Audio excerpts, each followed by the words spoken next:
porque quiero recordarle algo. No nos acostumbremos a los cultos. No nos acostumbremos. ¿Por qué? Sencillamente porque no son cualquier cosa. Estar reunido en el nombre de Jesús, en compañía de la iglesia y adorando a Dios, es un privilegio. Y yo pregunto, ¿cuántos hay aquí que están agradecidos por ese privilegio? Digan para él, amén. Bueno, pues vamos a compartir un tema de la palabra del Señor, en el que deseo pues que sea ministrado como yo lo fui.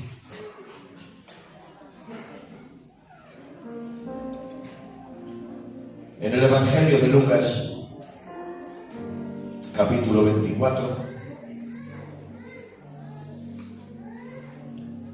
verso 13. Lucas, capítulo 24, versículo 13. Aquí está. Gracias, Señor.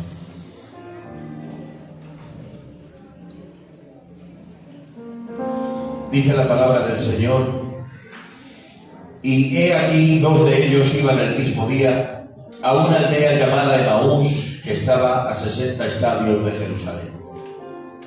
E iban hablando entre sí de todas aquellas cosas que les habían acontecido. Sucedió que mientras hablaban y discutían entre sí, Jesús mismo se acercó y caminaba con ellos. Gracias a Dios por su palabra. Y ahora vamos a hacerle una segunda lectura para ir reparando en cada detalle. He aquí, dos de ellos, es decir, de los discípulos, iban el mismo día, quédate con esa palabra, el mismo día, a una aldea llamada Emaús, que estaba a 60 estadios de Jerusalén, quédate con esa otra palabra, el mismo día, a 60 estadios, unos 11 kilómetros de Jerusalén. E iban hablando entre sí de todas aquellas cosas que habían acontecido, es decir, la muerte de Jesús. Verso 15.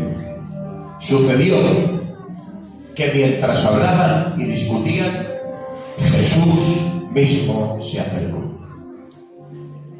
Mismo día, a 60 estadios, Jesús mismo se acercó. Y aquí está la palabra de hoy. Hoy quiero hablarle a personas que en algún momento de su vida han sido decepcionados en su fe. O personas que quizá ahora, en estos momentos de su vida, están atravesando cosas que no entienden y preguntándole a Dios el por qué.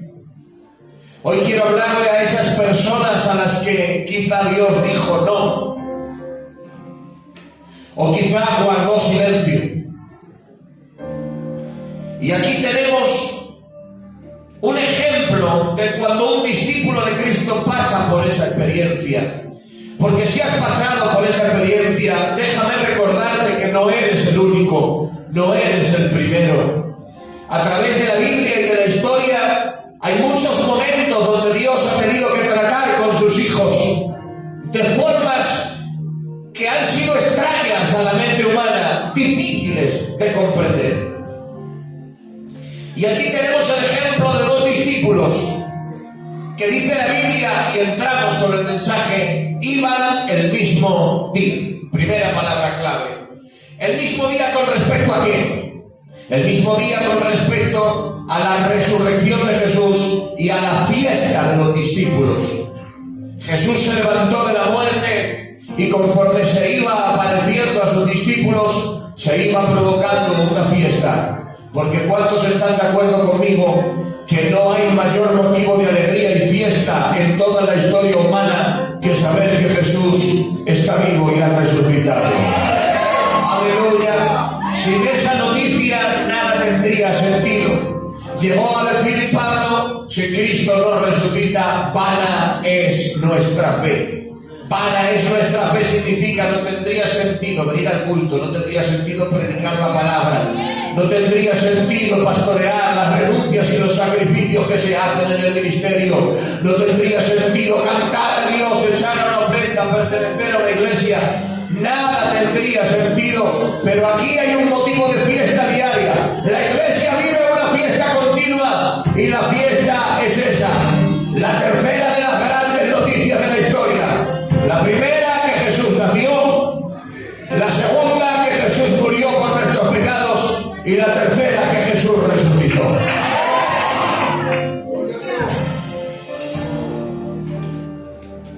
Bien, el mismo día que los discípulos están de fiesta, celebrando la vida de Jesús, dice el mismo día, conforme unos celebran, dice, hay dos que se van a 11 kilómetros de Jerusalén y están llorando su muerte.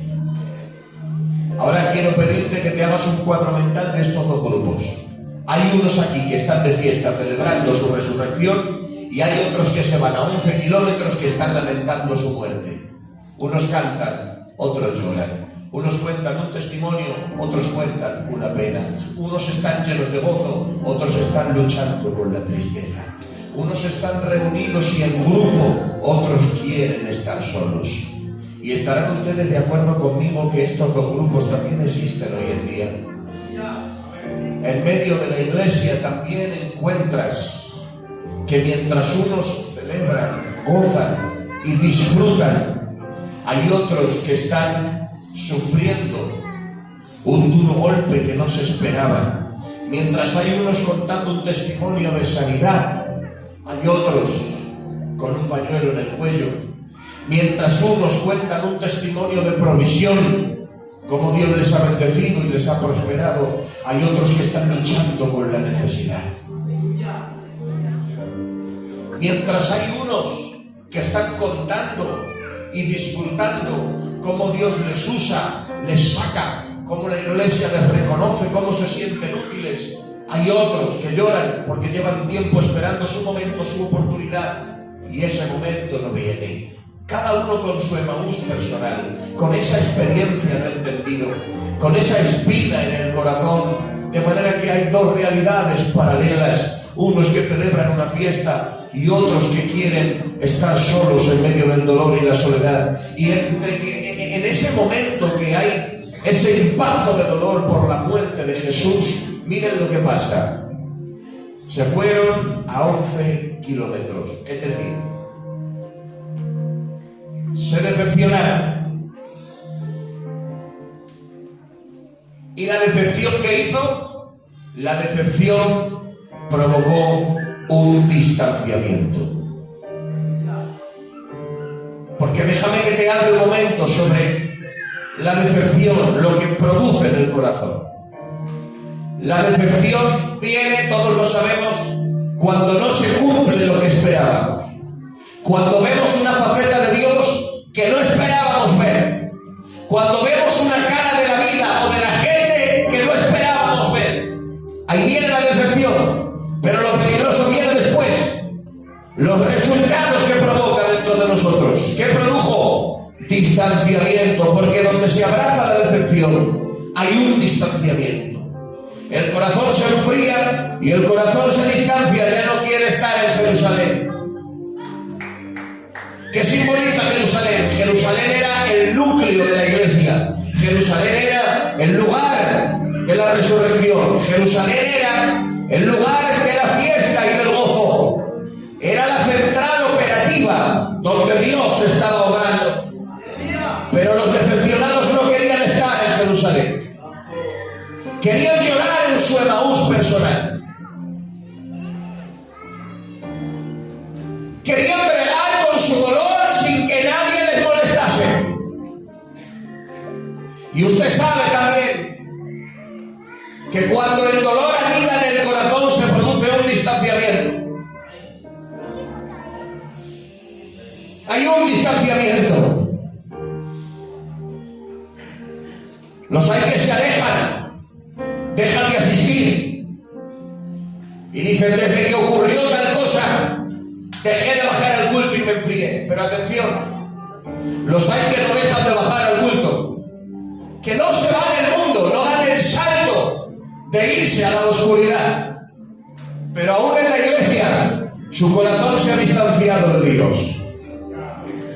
Hay gente que ha sufrido una decepción en su fe y en ese defraude se ha producido una rotura donde no han dejado de venir, pero ya dentro de su corazón es como que han puesto cruz y raya y han dicho que no van a volver a orar como antes oraban, que no van a volver a creer como antes creían, que ya no van a pedir por un milagro como en su día pidieron, y que si alguien cuenta según qué testimonio y según qué cosas, a lo mejor en vez de bien le hará daño, porque dice, contigo lo hizo. ¿Y por qué no lo hizo conmigo? Sí, porque no todos los distanciamientos son visibles. Hay quien está en la casa pero se ha distanciado del Padre, se ha quedado en venir al culto, no ha renunciado a la fe, quiere un día ir al cielo, pero mientras tanto vive una fe decepcionada, vive una fe truncada, vive una fe doblegada ante lo que estuvo viviendo.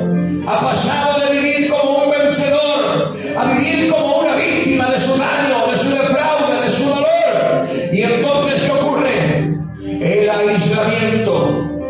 Se fueron a 11 kilómetros a aislarse, donde no hubiera ruido, donde no hubiera molestias. Porque la decepción produce distanciamiento y aislamiento. ¿Y qué han hecho? Se han metido en una burbuja. En una burbuja donde no lleguen los mensajes, donde no lleguen las palabras, donde no llegue la compañía de los hermanos. Su burbuja se fue haciendo más fuerte, hasta el punto que, atención, dice la Biblia, y les encontraron los hermanos y las mujeres y les dijeron, escuchad, no lloréis, que ha resucitado. Y dijeron, no me lo creo, déjame que me vaya a Emaús.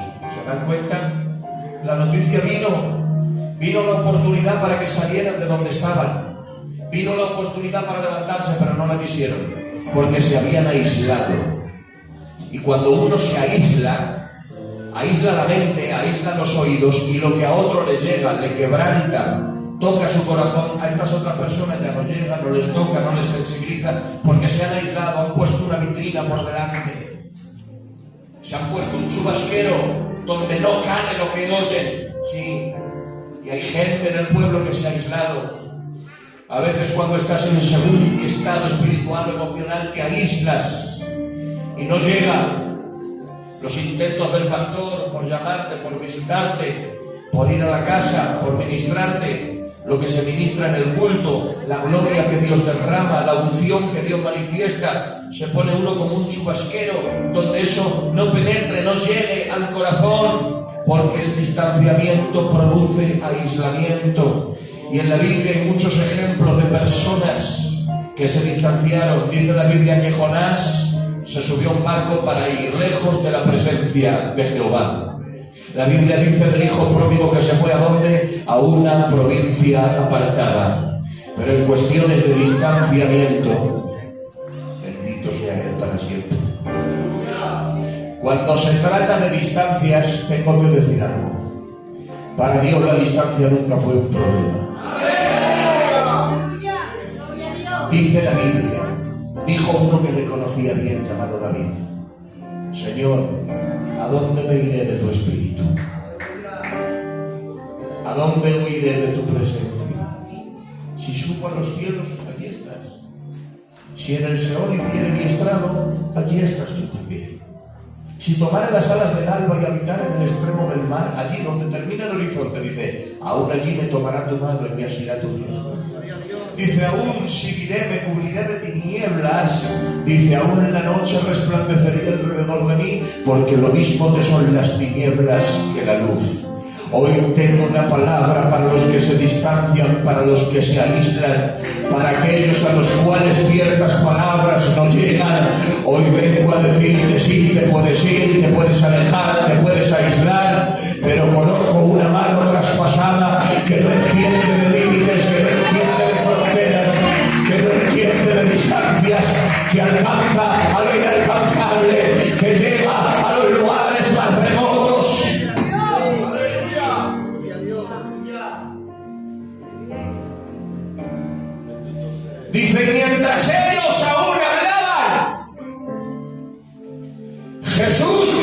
mismo se acercó. Y esta es la segunda palabra clave. ¿Recuerdan? Jesús mismo se acercó.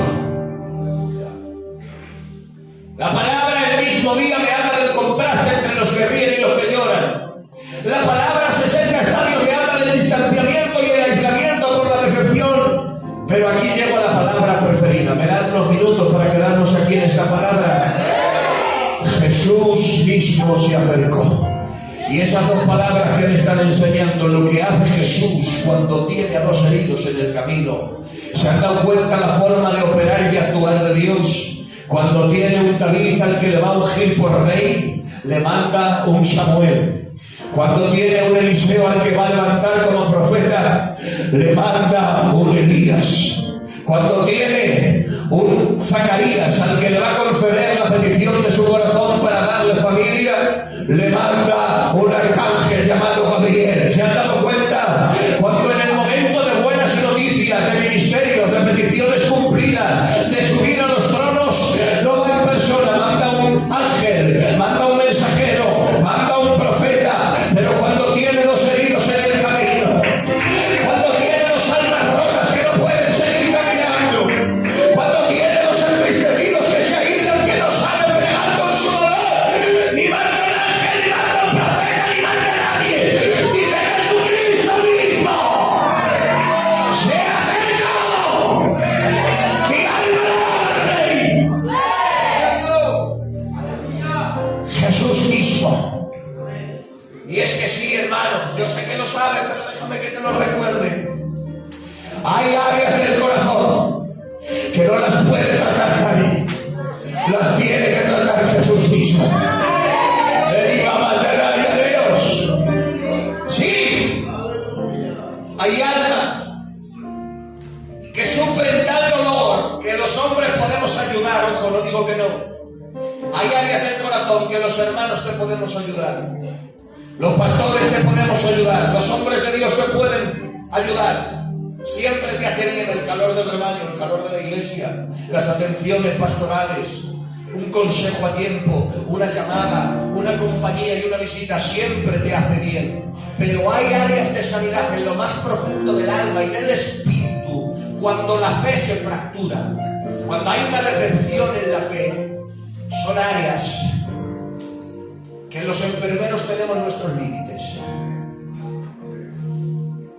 Hay cosas que podemos hacer los enfermeros, y es de lo más bonito que hay, ser enfermero de Dios y atender al que lo necesita.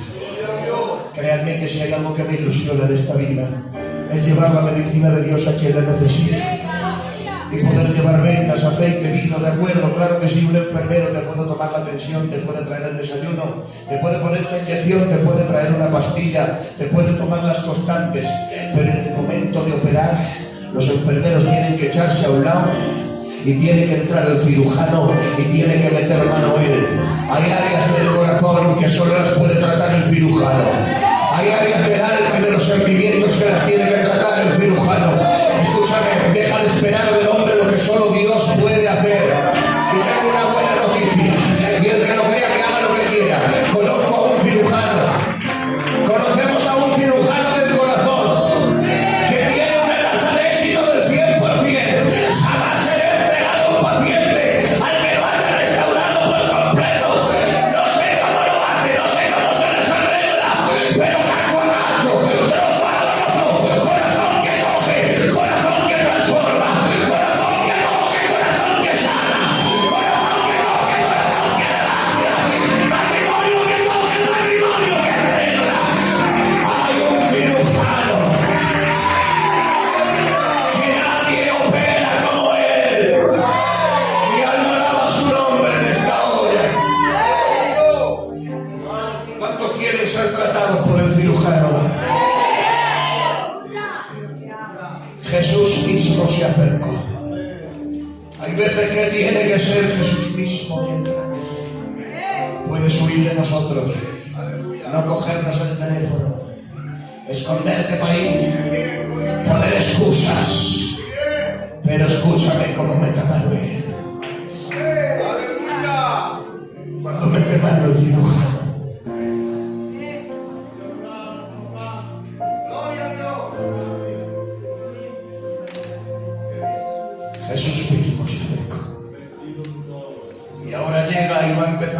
conversación con ellos. Atención. Y cuando está allí va a hablar con ellos. Señor, están decepcionados, están rotos. Y tú lo sabes, por eso vas a buscarlos. Pero ahora mira la forma de actuar de Jesús. Imagínate la escena. Que ellos van por allí, caminando, y el que estaba en la fiesta desaparece de la fiesta, y no sabemos cómo hace, alcanza a los que están yéndose camino en Maús. ¿Cómo ha hecho? No hay coche, no hay vehículos, no hay taxi, no hay Uber, no hay tren. Pero ha desaparecido de la fiesta para irse a buscar a los dos heridos. Sí. Porque para él la distancia no es un problema. Él puede aparecer en cualquier momento, en cualquier lugar. Y aparece allí. Y cuando se acerca, aquí está su primera palabra. Se acerca y les pregunta. Le pregunta, ¿qué conversación tenéis? ¿Y por qué estáis tristes? Vamos a ver. Señor, les preguntas que por qué están tristes. El que esperamos que venga con respuestas, viene con preguntas. ¿Por qué estáis tristes? ¿Qué os pasa? ¿Acaso no lo saben?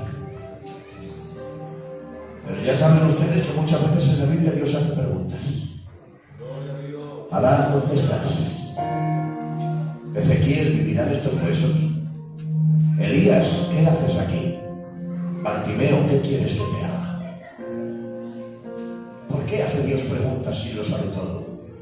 Pues cuando Dios pregunta, no es porque Él necesite información, es porque tú necesitas confesar.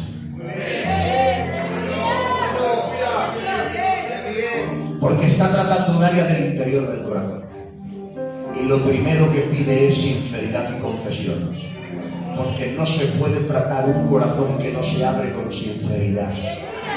Cuando llega el cirujano, cuando llega el doctor, empieza a poner en acción el tratamiento. Y si hay un tratamiento que sana, lo primero es humillarse ante Dios y reconocer la propia necesidad de uno. Si no hay una apertura de corazón, no hay sanidad. Y no porque Dios no puede hacerlo, sino porque Él ha determinado que Él trabaje con el corazón que se dispone. ¿Qué conversación tenéis y por qué estáis tristes? Les está dando la oportunidad de confesar. Y es que hay momentos en la vida donde lo que va a esperar Dios de ti es una confesión. Una confesión, escúchame. Y una confesión en la presencia de Dios puede cambiar el rumbo de una vida, puede cambiarlo todo. Le está diciendo, confiesa.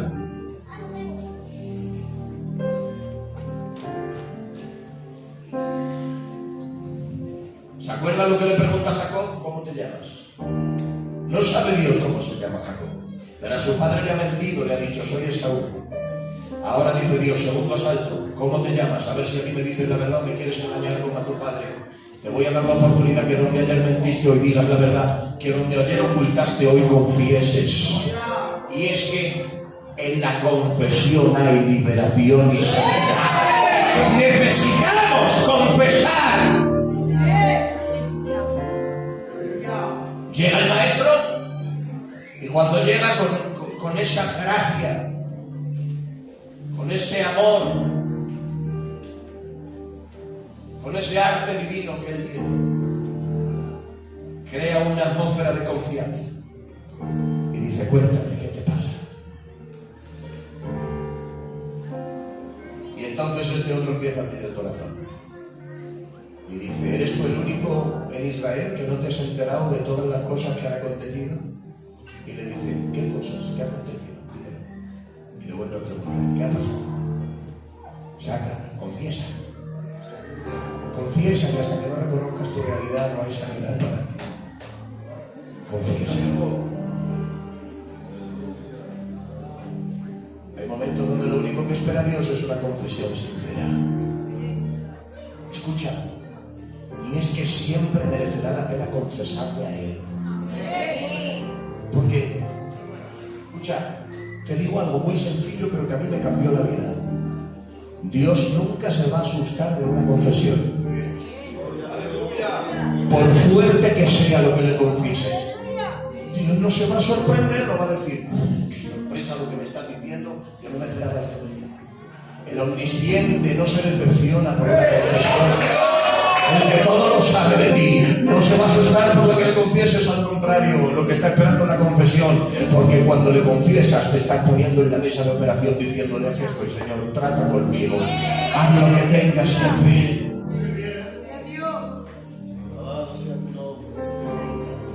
Y le abre el corazón y dice, pues mira, Jesús Nazareno, varón aprobado en obra y en palabra delante de Dios y de todo el pueblo. 3 años con Él, viviendo el tiempo más glorioso de nuestra vida, habiendo vuelto a resucitar, ciegos ver, paralíticos caminando, multitudes comiendo con la merienda de un niño. Entonces le vimos y dijimos, aquí está el Mesías. Y dice, y nosotros esperábamos que Él era el que había de redimir a Israel. ¿A qué se refiere con redimir a Israel?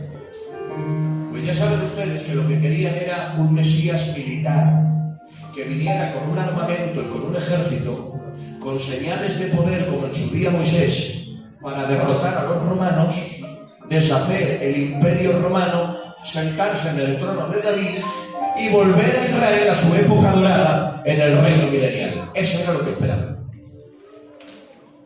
Esperaban que Jesús viniese de golpe como rey en su primera venida, porque habían leído en Isaías que el niño que nos es nacido y el hijo que nos es dado, lo dilatado de su imperio no tendrá límite y se sentará sobre el trono de David, disponiéndolo y confirmándolo en justicia. Entonces dijeron, ya está, cuando venga el Mesías se tiene que sentar en el trono. Esa era su expectativa de fe, lo que ellos esperaban. Lo que ellos desconocían era el misterio de las dos venidas, el misterio de la iglesia. Teníamos que entrar los gentiles en el plan, y con el misterio de la iglesia trazado, ahora sí, a última hora tendría que venir por segunda vez, y el que primero vino como siervo tendrá que volver como rey, y el que vino primero para morir luego vendrá para vencer. Pero eso no lo han entendido. Ellos querían un rey de golpe, y donde esperaban un rey encontraron un cordero, y el que esperaban que viniese con una espada vino con una cruz, y se quedan viéndole cómo sufre, cómo sangra, cómo no se defiende, cómo se deja maltratar, escupir, se queda clavado en una cruz, y aquel del que esperan todo, al final, al apagarse la cabeza, entrega el espíritu y lo baja José de Arimatea envuelto en una sábana. Ahí han caído todas sus esperanzas, han dicho, ya no hay nada, ya no hay Mesías, ya no hay reino, ya no hay victoria, ya no hay gloria para Israel. Y cuando llega a esa parte, dice, este ya es el tercer día que esto ha acontecido. Y dice Jesús, incrédulos y tardos de corazón, ¿no estaba escrito que era necesario que el Cristo padeciese estas cosas y entrara en su gloria? ¿Cómo sana Jesús la decepción? ¿Me dejan que se lo comparta?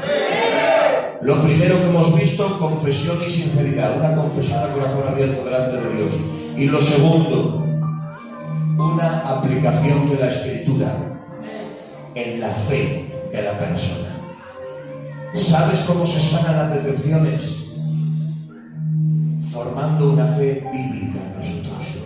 Por eso cuando Él llega para sanar sus corazones, primero le saca la confesión y después le empieza a aplicar la palabra. Le dice, hombre, si esto estaba escrito, ¿por qué te decepcionas si ya hablemos de esto? ¿Entiendes? Está diciendo Jesús, ¿por qué os decepcionáis si estaba escrito que tenía que ser despreciado y desechado entre los hombres, varón de dolores y experimentado en quebranto? Está diciendo Jesús, ¿por qué has decidido ignorar una parte de mi palabra que la he puesto ahí? Y a veces esto pasa. A veces quedamos decepcionados en la fe porque hay partes de la Biblia que determinamos ignorar.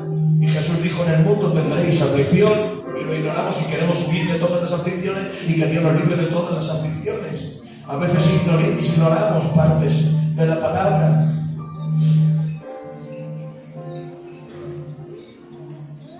donde la Biblia dice, si alguna cosa pedimos conforme a su voluntad, Él nos oye, conforme a su voluntad. Pero su voluntad primero y mi fe después.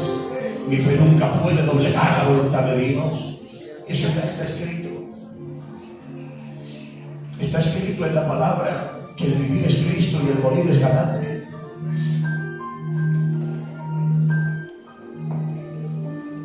Está escrito que allí se está mucho mejor que aquí. Te lo dice uno que sabe lo que es la pérdida del dolor. Pero cuando vamos a la Biblia, la palabra de Dios ordena nuestra fe y empieza a traer sanidad para que espere de Dios lo que Él tiene para mí. La palabra de Dios sana. Si quieres medicina, escúchame, no hay medicina como la palabra de Dios. La palabra de Dios no solo es un libro de información y de datos, que no, el que se cree que la Biblia es eso todavía no la ha entendido, ni ha conocido al autor. La Biblia es medicina para el corazón, medicina.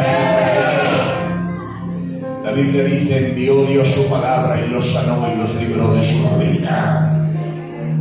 Su palabra es bálsamo. Y entonces, ¿qué hace Jesús? Empieza a aplicarle su palabra y dice, y desde Moisés y los profetas y los salmos empezó a mostrarles cómo estaba escrito que el Cristo tendría que sufrir para luego resucitar. Escúchame, esto, palabra que era para haberla o algo por haberlo escuchado, a Jesús enseñando cristología. El propio Jesús enseñando de sí mismo en la Biblia. Atención, y estos que están aislados, según Jesús le va ministrando la palabra en el camino, no saben qué pasa, pero para aquí dentro empieza a hacer una cosa así, que empieza a arder el corazón, empieza a arder el interior. La palabra de Dios puede hacer arder el interior. Que el fuego de Dios no solo es una emoción, es mucho más que eso. Según oían a Jesús, les empezaba a arder el corazón. Y ninguno habla nada, porque le están oyendo, no lo interrumpen, pero según están oyendo en silencio, el corazón ardiendo y ardiendo y ardiendo también. Escuchen, he aprendido a no enfadarme cuando no dicen amén, predicando. Cuando no veo amenes, aplausos, reacciones visibles. Porque he entendido que detrás de un alma atenta a la palabra puede haber un corazón que se está encendiendo sin que nosotros lo veamos. Y empezó a arderles el corazón. Ojo, y llegan Emaús. Cuando han llegado allí, pues hay que separarse. Y Jesús dice, bueno, que yo sigo. Dice, hizo como que iba más lejos, porque solo se queda donde se le invita. Y haciendo como que va más lejos, da unos pasos para allá. Y estos otros que ya habían probado lo que era su palabra en el camino, que no estaban en hablar aquí, que no le conocen todavía que es Jesús, que llevan todo el camino con él, con los ojos velados, que no saben que es Jesús, pero reconocen que hay un fuego ardiendo en sus corazones. Y ya sin saber todavía quién es, dicen, escucha, que se ha hecho tarde. No te vayas, quédate con nosotros, que ya declina la tarde. Estaba diciendo, hemos probado un poco y queremos más, ¿vale? Quédate con nosotros. Dice, entonces Jesús se quedó con ellos. Atención que llegamos a la recta final. Se sientan a la mesa, ponen la cena. Y cuando tienen la mesa puesta, sin saber el invitado que tienen todavía, dice que le dicen, venga, pues presenta la mesa. Y cuando va a dar gracias Jesús, se pone de pies. Y según está bendiciendo los alimentos, dice que al partir el pan, me imagino que le han visto las heridas en las manos. Y dice, corre, que es él. Y dice, y partiendo el pan le fueron abiertos los ojos y le reconocieron. Y va y desaparece. Jesús, ¿pero cómo es esto? Les estás sanando poco a poco todo el camino con los ojos cerrados sin saber que eres tú. Y cuando te reconocen en la mesa desapareces. Y me lo imagino a él diciendo, sí, porque les he acompañado hasta Emaús, hasta la aldea de aislamiento, pero no me quedo ahí con ellos a vivir. He venido a buscarlos, pero ahora que están restaurados desaparezco para que no se queden en Emaús, para que me busquen en Jerusalén, porque su lugar está en Jerusalén. Escucha, y déjame decirte, irá Dios a buscarme donde tenga que ir, dará Dios contigo donde tenga que dar, se verá Dios al pozo a buscarte si te falta, pero no se queda en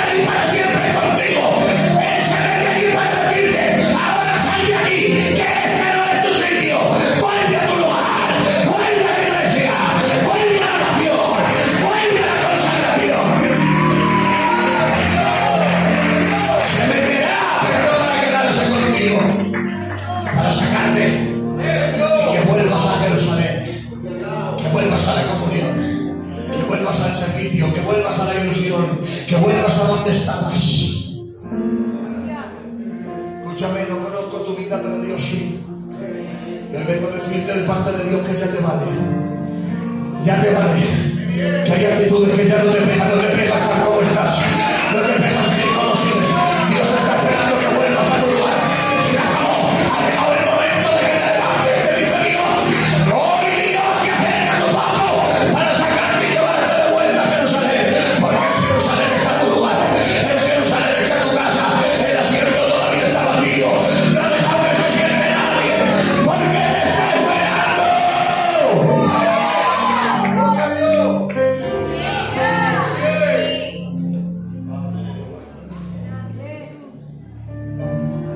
Y atención, y ahora sí, cuando puedas me acompañas. Haz el favor, ungido. Dice la palabra.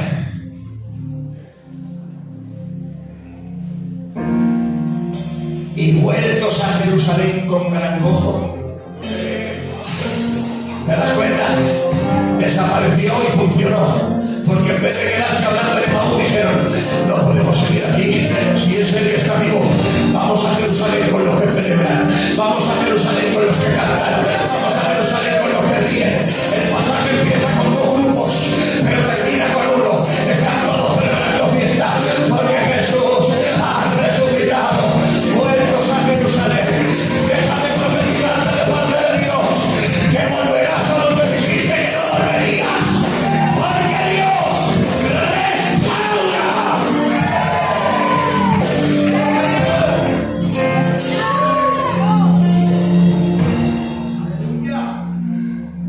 Vueltos a Jerusalén. Así termina la historia. De vuelta a su lugar. Porque con Dios las historias siempre acaban bien. Y déjame decirte que tu historia no acabará en fracaso. Tu historia no acabará en decepción y dolor. Tu historia acabará donde Dios ha dicho: Jehová cumplirá su propósito en ti. Pido que todo el que pueda se ponga en pie donde está, por favor. Gloria a Dios.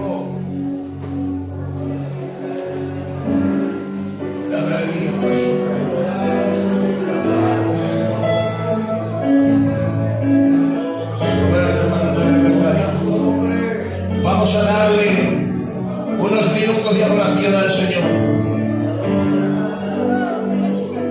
Creo que en unos minutos el Espíritu Santo puede hacer muchas cosas. Y yo creo que Él está aquí. Ay, Padre, mi alma te adora, Señor. Vamos, cuando cierren sus ojos y comienzan a adorar a Dios ahora. Venga, iglesia. Como la iglesia del Señor sabe, comienza a adorar.